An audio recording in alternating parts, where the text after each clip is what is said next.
जो होता है होने दो, यह पौरुषहीन कथन है। हम चाहेंगे वो होगा, इसमें ही जीवन। कौन कौन से वो टर्निंग पॉइंट आपको लगते हैं कि इतना बड़ा गेम चेंज जो है वो बीजेपी के लिए पश्चिम बंगाल में हुआ? वहां पर अपने जो उनके करीबी हैं, जो दाहिने हाथ हैं, सुनील बंसल, तमाम क्षेत्रों में रात को 1 बजे 2 बजे तक मीटिंग करना कार्यकर्ताओं के साथ में। मतलब ममता बनर्जी के घर के सामने से उनकी शोभा यात्रा निकलती। ये बयान देना कि उल्टा करके सीधा कर देंगे, एक मैसेज दिया कि भाई देखो, हम जो है सिंह की मांग में जाकर जो है गर्जना जानते हैं और चुनौती देना जानते हैं। बांग्ला भाषियों से ही पूरा चुनाव कैंपेन कराना, ये सारी रणनीति शाह नीति थी। नमस्कार, मुंजाल.com देख रहे हैं आप। आपके साथ मैं हूं सुमित चौधरी। और आज 5 राज्यों के आए विधानसभा चुनाव में सबसे ज्यादा चौंकाने वाले जो नतीजे सामने आए हैं वो 2 राज्यों में, खासतौर पर बात करें पश्चिम बंगाल और तमिलनाडु की।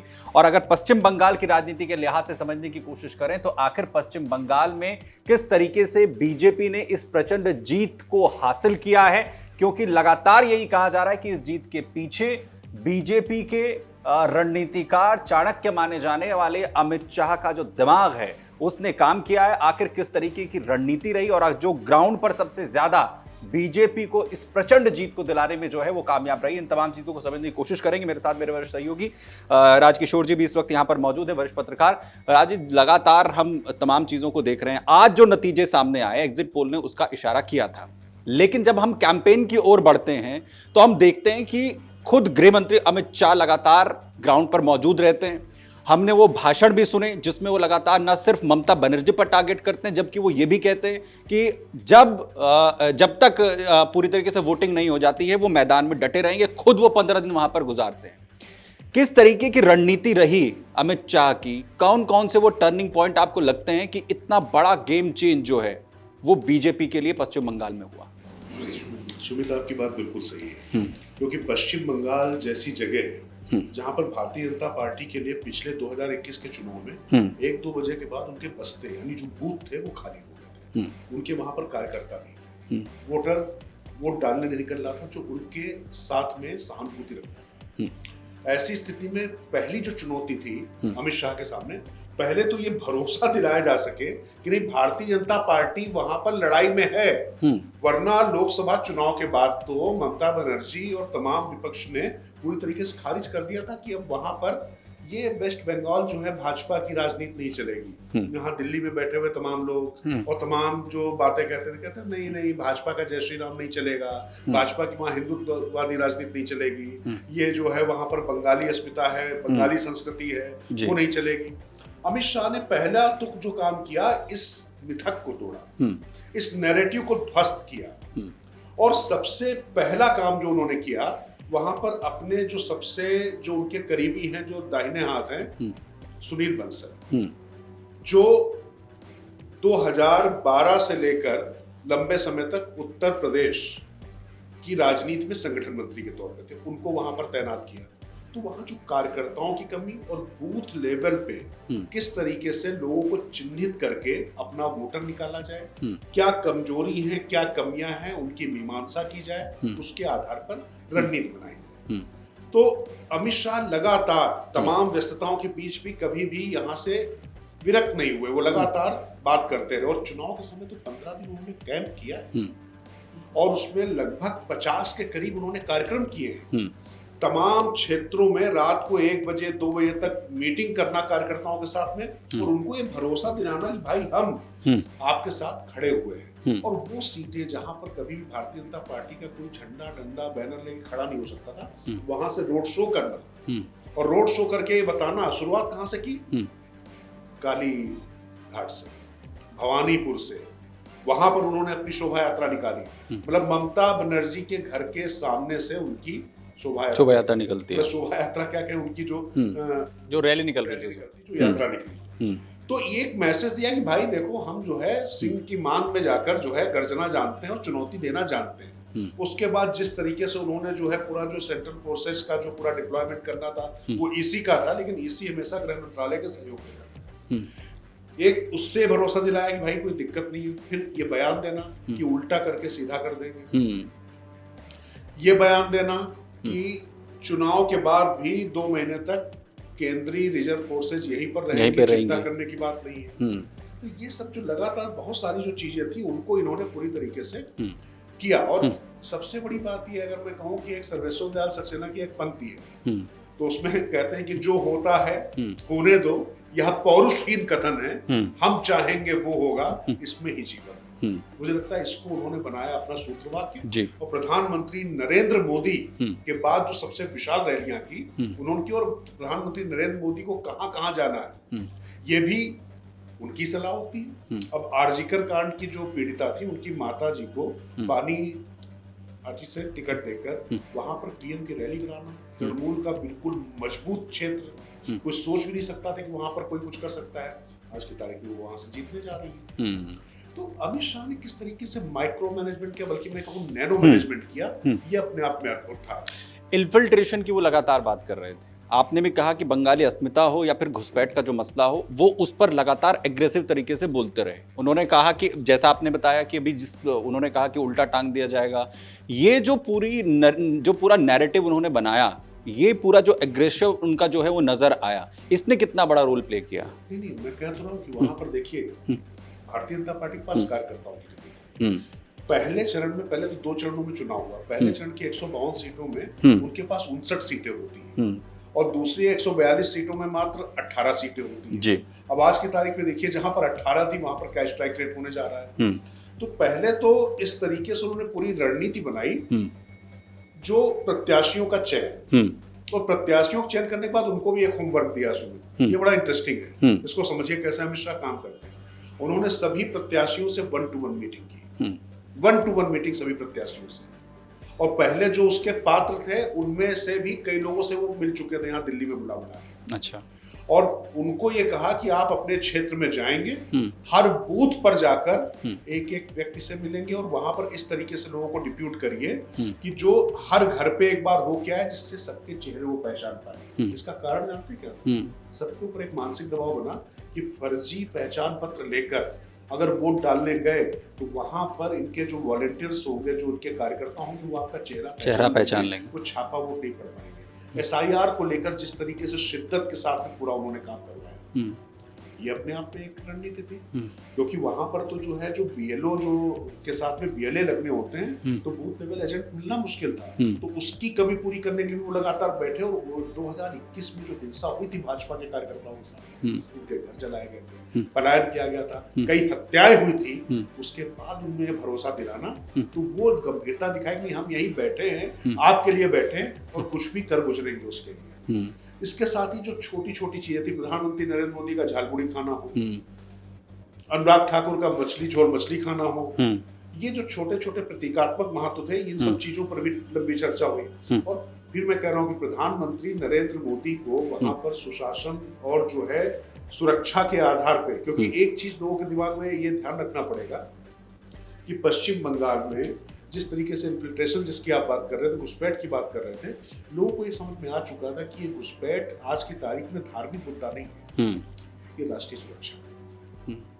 और अगर आज की तारीख में बांग्लादेश में इस आधार पर, आपके धर्म के आधार पर, आपके अल्पसंख्यक होने के आधार पर, आपके हिंदू होने के आधार पर अगर आपके साथ अन्याय, अनाचार और अराजकता हो सकती है, तो पश्चिम बंगाल में भी जिस तरीके से ममता बनर्जी के समय में तुष्टीकरण के जो आरोप लगाने की बात की जा रही थी, उसको उन्होंने पुष्ट किया, लगातार उसको प्रेस करते रहे। तो चाहे वो नारी सुरक्षा का मुद्दा हो, चाहे राष्ट्रीय सुरक्षा का मुद्दा हो, एंटी इनकम्बेंसी, रोजगार, ये सारे मुद्दे कैसे कार्यकर्ताओं के जमीनी स्तर पर होने के बावजूद, मतलब कमी होने के बावजूद, कैसे टकराव किया जाए, कैसे इसकी काट की जाए, इसकी एक एक चीज जो है अमित शाह ने अपनी जो है चाणक्य नीति से ये सब करके उन्होंने दिया। एक सबसे बड़ा जो चैलेंज था वो था कि कैसे मतुआ समाज के लोग हैं उन्हें जोड़कर अपने साथ रखा जाए, क्योंकि ये कहा गया कि एसआईआर में जो सबसे ज्यादा वोट कटे हैं उसमें से मतुआ समाज भी एक है। उसे किस जो है स्ट्रैटेजी से उन्होंने मैनेज किया? देखिए, इस पर मैंने व्यक्तिगत तौर पे उनसे सवाल पूछा था कि क्योंकि मतुआ समाज लगातार भारतीय जनता पार्टी के साथ जुड़ा था। सीएए के तहत जो बांग्लादेश से जो अल्पसंख्यक यहाँ पर वापस आए तो उनको शरण देने के लिए जो कानून लाया गया था, तो उसको लेकर बात थी। लेकिन जब एसआईआर हुआ तो पता चला कि पति का नाम है, पत्नी का नाम नहीं है।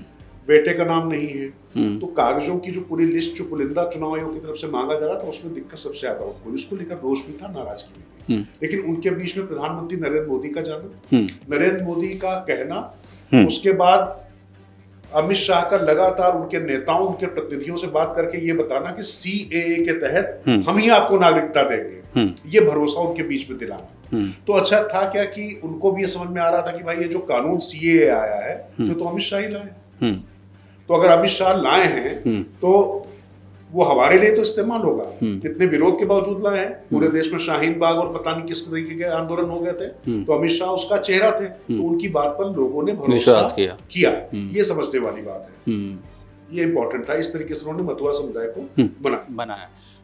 एक ये कहा जा रहा था कि बीजेपी के लिए अगर बंगाल में, क्योंकि इस वक्त जो छत्रप हैं उनमें अगर सबसे मजबूत चेहरों में से अगर कोई अभी तक था तो उसमें एक ममता बनर्जी विपक्ष के लिए भी एक उम्मीद के तौर पर थी, और बंगाल में अगर ममता बनर्जी जीतती हैं तो छत्रपों के लिए भी और दूसरी तरफ विपक्ष के लिए भी कम से कम ये स्थिति थी कि हाँ, बीजेपी को हराया जा सकता है।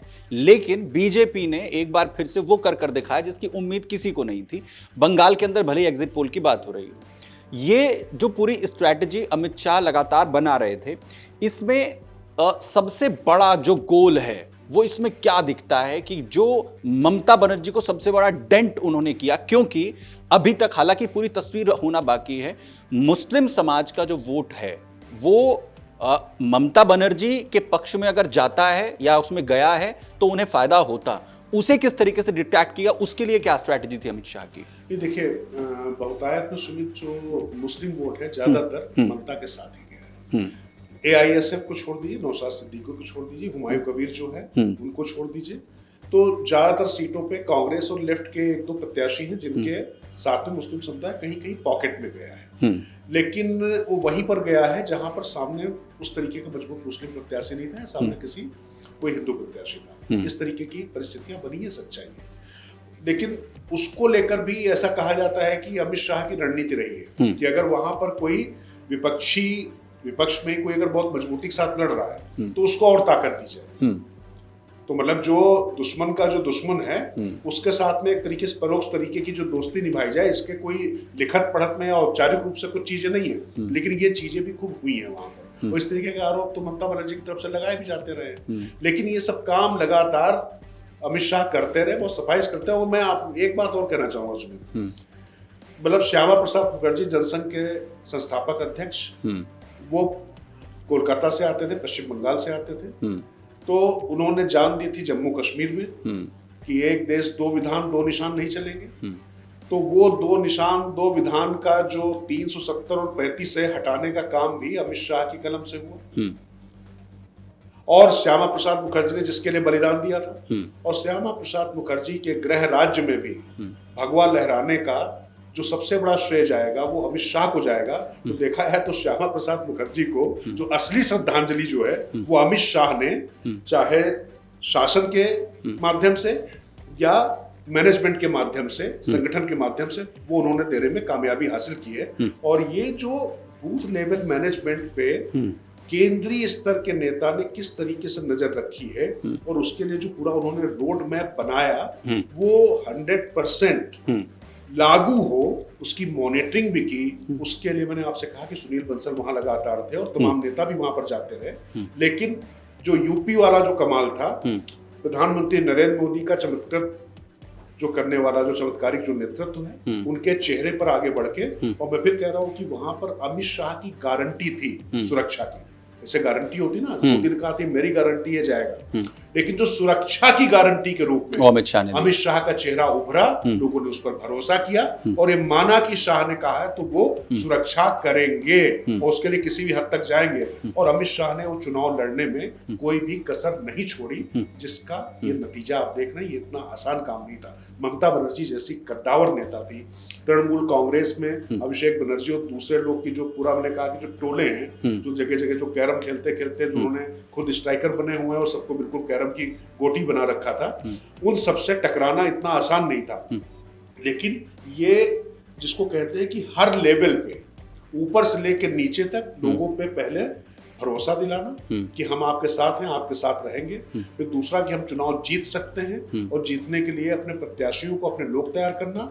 बंगाली अस्मिता, बंगाली भाषा, बंगाली संस्कृति को लेकर जो सवाल उठ रहे थे उसके लिए बांग्ला भाषियों को ही मंच शेयर कराना, बांग्ला भाषियों से ही पूरा चुनाव कैंपेन कराना, कोई भी बाहरी होने का आरोप न लगा पाए ये कराना, राष्ट्रीय सुरक्षा को वहां मुद्दा बनाना, हिंदुत्व जो तमाम जातियों में विभक्त था, अगर मुस्लिम कंसोलिडेशन की बात थी तो उसके सामने तमाम जातियों को ध्वस्त करके भारतीय जनता पार्टी के पक्ष में हिंदुत्व का ज्वार और आवेग खड़ा करना, ये सारी रणनीति शाह नीति थी और अमित शाह इसको बखूबी करने में कामयाब रहे। और उसी कामयाबी की वजह है कि आज बंगाल में जो कामयाबी है वो भी भारतीय जनता पार्टी को मिली है। और ये जो शाह नीति है इसने पूरी तरह से बंगाल का जो खेल है वो पलट कर रखा और ममता बनर्जी को एक बड़ा झटका जो है अपनी इस नीति के जरिए बीजेपी ने और अमित शाह ने कर दिखाया। और बड़ी बात यह कि जो अपने बयानों में वो दोहरा रहे थे वैसा ही होता हुआ भी दिख रहा है। तकरीबन 200 सीटों का वो दावा कर रहे थे और उसी के करीब अभी तक जो नतीजे सामने आए हैं उसमें बीजेपी जाती हुई दिख रही है। बहुत शुक्रिया सर हमारे साथ जो है वो जुड़ने के लिए। और लगातार अमर उजाला पर हर एक राज्य के चुनाव के नतीजे की जो तस्वीर है वो आप तक यहां पर पहुंचा रहे हैं। बंगाल में बड़ा उलटफेर हुआ और इसके पीछे आखिर किस तरीके से अमित शाह ने अपनी जो है वो नीति अपनाई और कैसे वहां का पूरा जो है गेम पलटा, ये उसका बारीक विश्लेषण जो राजकिशोर सर ने आप तक पहुंचाया अमर उजाला के जरिए। बहुत धन्यवाद आप सभी का साथ जुड़ने के लिए। अगर आप ये वीडियो YouTube पर देख रहे हैं तो हमारे चैनल को सब्सक्राइब कर बेल आइकन दबाएं और Facebook पर देख रहे हैं तो हमारे पेज को लाइक करें।